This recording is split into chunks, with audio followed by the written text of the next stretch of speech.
Meillä on aina kun kuukausi vaihtuu, niin se kuun ensimmäinen viikko, että niinku pelkkä suunnitteluviikko ja me asiakkaat saadaan niinku itse suunnitella se ohjelma. Että itse ideoidaan. Lahja. 1-5 euroa. 100 euroa. Niin. 1-5 euroa, niin se on hyvä. Mikko. Niin. Mitä sovittiin? Mitä?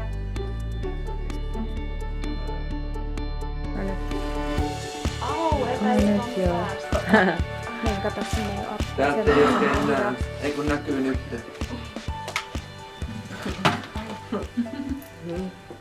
Toi sopii sulle Olle. Joo. Voisit sä tulla töihin? Minulla ei oikeastaan ole mitään muuta sanottavaa, kun olen hyvässä paikassa, jossa on hyvä ohjelma.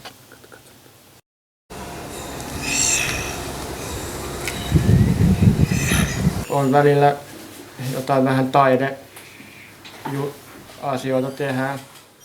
Ja kyllä mä niin kuin ryhmän logonkin olen tehnyt.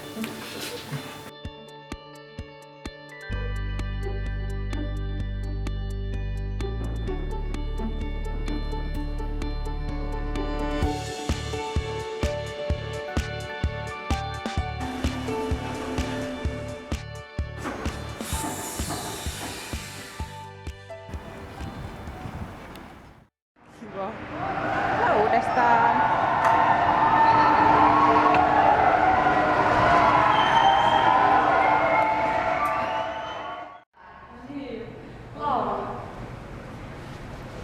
Olis tässä